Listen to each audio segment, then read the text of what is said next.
The Boston Celtics have been blessed with a unique situation this year. Banner or bust. Why? Because they're coming off as the 2024 NBA champions, and now we're looking to repeat. We got Banner 18, we're looking for Banner 19, and guess what? It starts tomorrow. If you guys want Banner 19 to be hung this time next year, all you have to do is like this video.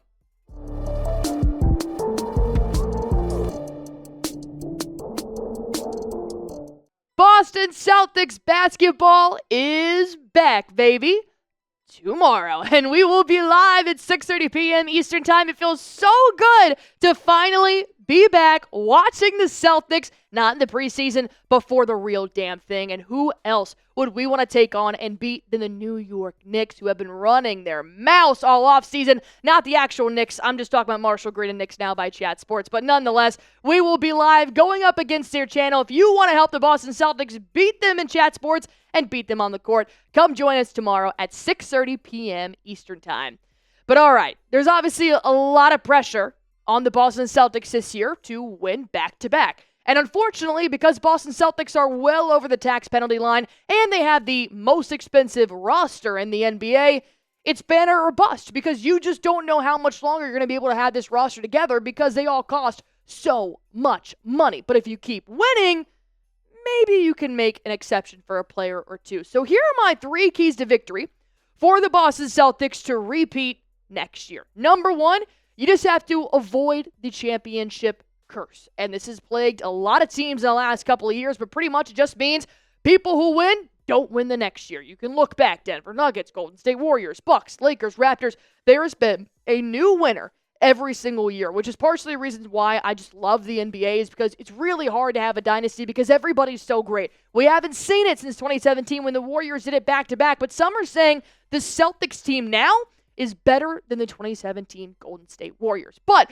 you have to also look ahead. You can't look back. And what Banner 18 was great. And I think this is the most highly motivated championship team I have ever seen in my lifetime. But you also have to realize what has worked doesn't always guarantee it's going to work. This is a new year. And while the Boston Celtics roster isn't new, pretty much everybody else's is, especially with the New York Knicks tomorrow night. Mikal Bridges and Cat, that's going to be a completely different New York Knicks the Boston Celtics have ever seen. Even when they take it to the West Coast, you look at DeMar DeRozan, who's now on the Sacramento Kings. You got the Memphis Grizzlies back in action with John Moran. Everything's different, and I do think Joe Mazzulla is equipping the Boston Celtics to completely forget about last year and just be prepared for what's to come this year. And with that being said, you just got to ignore the pressure to re-win. And the reason why I love Joe Mazzulla, for several reasons, but he was asked this today. Do you feel like there's pressure on the Celtics to repeat? And he said, no pressure. We're all going to be dead soon. It really doesn't matter anymore. So there's zero pressure. You're either going to win or you're not. And when you win, you try to forget about it a week later. And when you lose, you try to forget about it about a week later. And so it's not pressure, it's an opportunity. Pressure makes diamonds, babe. And Joe Mazzulla is still a fucking psycho. That is a basketball psycho, if you will. The fact that he's like, I don't care, we're all going to die in the end, is just very Joe Mazzulla. But in retrospect, he has a great point. You either win or you don't. So you're either going to repeat or you're not going to repeat. But what you are going to do is you're going to go out there and try your damn hardest every single game, which is what the Celtics did last year. Last year wasn't guaranteed. Yeah, they had the best roster in the NBA, but it wasn't guaranteed. And they still dealt with diversity with Porzingis being injured in the playoffs. Overall, the roster is still the same. And they're equipped with just as many superstars as they were last year. But a key piece to this, I think, is the basketball psycho himself, Joe Mazzulla. I don't think Mazzulla will even let the Boston Celtics remember last year. He is going to be moving forward, thinking forward, and he is not going to let them be anything but humble and know that he said, we don't want the target on our backs. We want the target dead smack center of our forehead, in between our eyes, so we can see it coming. And that's why I think Joe Mazzulla is going to help the Celtics forget last year and move on.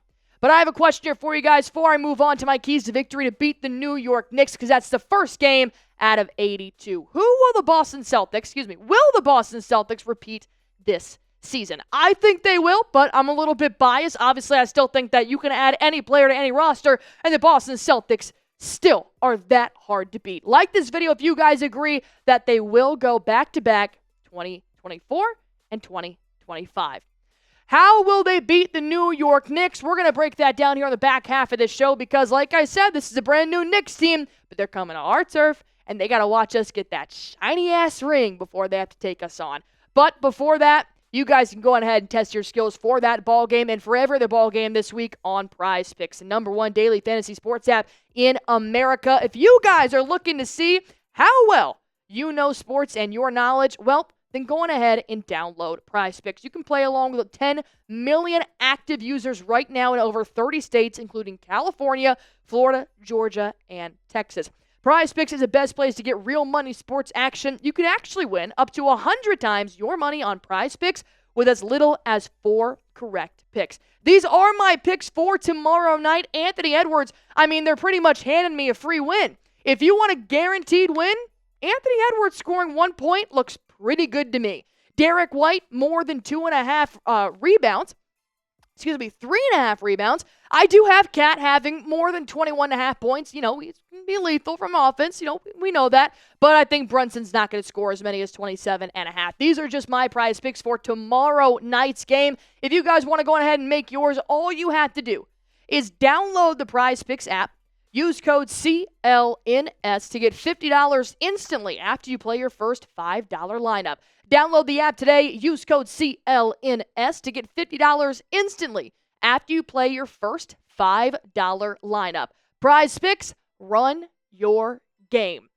Let's talk about the Celtics game. #1, find your rhythm on offense early. Not much is going to change. Right? You're still playing Mazzulla ball. You're still going to take probably as many threes as you possibly can. And the reason why I say that is because you just did it. You did it in the preseason. I know, Allie, it's a preseason. Barely anybody plays. Well, you're still shooting, on average, 52.6 three-pointers a game. That is Joe Mazzulla ball at its finest. And it works. The Boston Celtics, sooner or later, find the rhythm. But they have to find it early. You have got to outscore the Knicks, who just upgraded on offense like nobody's business. And I know I just said don't rely on the past, but I'm going to bring it back to last year because we played the Knicks 5 times last year. And the Celtics primarily do shoot very well against the New York Knicks. It'll get a little bit different because now you got a great perimeter defender in Mikal Bridges, and now you got Cat who's going to be down low, but overall, 51% from the field, nearly 40% from the three-point line against the New York Knicks last year. I'll take it. And then from the mid-range, you're shooting about 46%. So now with Jayson Tatum's new jumper, I'm expecting that number to go up. But that was through 5 games. And the Knicks were ranked 16th best in the NBA when it came to perimeter defense. I could also see that number going up this year. Why? Because of Mikal Bridges. Because they are now flowing a little bit better in their backcourt. I do think that they got rid of DiVincenzo, they got rid of Julius, but I do think their defense is going to take a step up. So while they did shoot well against the Knicks last year, I think you have to find it early against the Knicks this year. And you got to still take care of Jalen Brunson. He doesn't change. Brunson, obviously, their best ball handler, their best playmaker, their best scorer, their best shooter. Brunson is the New York Knicks. And what he did last year against the Celtics kind of proves that. I don't think this is going to change very much. I think he'll still average a hefty amount of points. 27.4 points per game against the Celtics in 5 games last year. Dominant. Not to mention, he only scored 15 points in the season opener against Boston last year, which we won by 2. He averaged 5.5 assists, 47% from the field, and 36% from a three-point line. So despite having a beautiful backcourt of White and Holiday, Brunson can still score. Why? Screens, pick and rolls. Brunson is famous for this. Not to mention his teammates know how to get him the ball. And the fact that the Celtics went 4-1 against the Knicks last year. Why'd they lose that one? Because of Brunson. This man went off. He could not miss a shot. And that was in April of this year. And now they have a chip on their shoulder as well to come back and take down the #1 team in the East, which is the Boston Celtics. So like I said, I would throw a mix of Holiday and White. Brunson is still going to score. He's still going to take advantage of them a little bit. But I do think that when you do throw 2 different defenders at him, it can throw him off his game. If you just stick Holiday on him for 4 quarters, he's going to figure out Holiday within the first. You've got to keep mixing it up and making sure Brunson has at least an arm's length of defense on him at all times. And #3, New player on the team. No more Dante DiVincenzo. No more Isaiah Hartenstein. No more Julius Randle. You now have Karl-Anthony Towns, and you have got to contain him. This one kind of scares me a little bit. I'm going to be honest. This trade I was not expecting. And since then, I'm going to be honest, I've had some nightmares about it. Why? Because we won't be with Kristaps Porzingis for a while. So you are pretty much looking at Al Horford and down as your center depth. But you need to have a good front court rotation going up against one player, and that's Cat. Al Horford, I think, is going to do majority of the workload. But then you get in this little bit of a pickle here, right? I think Tillman will be great on perimeter defense going up against Cat. I think Luke will be great on rim protecting defense going up against Cat. But you can't play both of them at the same time. You will need more help from Jalen and from Jayson when it comes to Cat's three-point shooting ability. I think this is where you really start to rely on your wings a little bit and start to move Tatum and Tillman towards that perimeter D if Cat does end up getting any shots from the outside. If you're going to go down low and you're going to have Cat trying to score around the rim, well, then Tillman is probably going to be your backup guy that he's got a little bit more muscle than Luke Cornett. He's got kind of the same structure as Al Horford, who I still think is going to be playing a majority of the minutes in the paint going up against Cat, but he's already found a pretty good rhythm with the New York Knicks. And I know, once again, it's a preseason. Take it with a grain of salt, but 4 games played in a Knicks uniform so far. He's almost averaging 20 points per game. He is averaging a double-double in 4 games in the preseason. You can't have him having a double-double against the Celtics. It's going to be very tough. Will he? More than likely? Probably, because Cat is one of the best two-way players in the NBA. But he's starting to find a good rhythm. He's going to take some shots away from Brunson, so that is a good thing.